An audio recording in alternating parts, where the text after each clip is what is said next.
विनंती की त्यांनी व्यासपीठावर बसलं. माननीय जिल्हा माननीय उपमुख्य कार्यकारी अधिकारी यांचाही माननीय सभापती जिल्ह्याकरता सुरू करणार आहोत. त्यातलीच एक योजना म्हणजे आपण सर्वजण जाणतो की दरवर्षी आपल्या तालुका स्तरावर आणि नंतर जिल्हा स्तरावर आपण विद्यार्थ्यांकरता विज्ञान प्रदर्शनी स्पर्धेचं आयोजन त्या ठिकाणी करत असतो.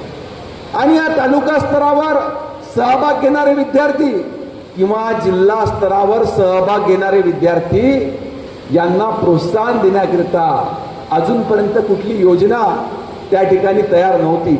परंतु आम्ही जी योजना वर्धा जिल्ह्याकरिता तयार केली त्याच योजनेची अंमलबजावणी सुनील भाऊ येणाऱ्या काळामध्ये आपण भंडारा जिल्ह्यामध्ये करू. आणि ह्या सातही तालुक्यातल्या विद्यार्थ्यांकरिता जे जे विज्ञान प्रदर्शनीमध्ये त्या ठिकाणी सहभागी होतील त्या प्रत्येक तालुक्यातल्या प्रथम असलेल्या 21 विद्यार्थ्यांची निवड करून आपण किमान त्यांना नागपूरला असलेलं doctor CB Raman science centre या ठिकाणी त्यांची भेट आयोजित करू. त्याच पद्धतीनं जिल्हा प्रदर्शनीमध्ये उत्कृष्ट मॉडेल सादर करणाऱ्या प्रथम 51 विद्यार्थ्यांना त्यांना भारताची अंतराळ संस्था असलेल्या बेंगलोर येथे इस्रो या विज्ञान संस्थेला भेट देण्याकरता आपण त्यांची व्यवस्था त्या ठिकाणी करू.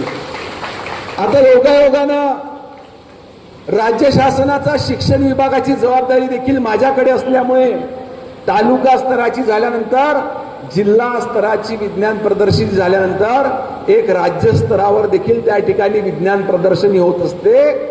आणि आम्ही राज्य स्तरावरचे जे पहिले 51 विद्यार्थी राहणार आहेत त्यांना अमेरिकेतल्या नासा या विज्ञान संस्थेला भेटीचं आयोजन त्या ठिकाणी करतो आहोत. कदाचित आपल्या भंडारा जिल्ह्यातला असो किंवा वर्धा जिल्ह्यातला असो या 51 मध्ये एखादा विद्यार्थी आपला देखील त्या ठिकाणी राहू शकतो.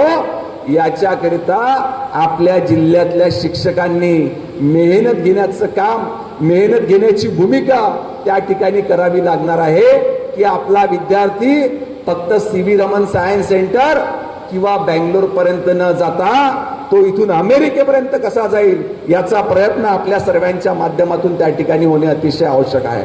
आज मी आपल्या सर्वांचा जास्त वेळ घेणार नाही कारण प्रशासनाचे इतर देखील कार्यक्रम आहेत. अनेक मान्यवर मंडळी या ठिकाणी बसते.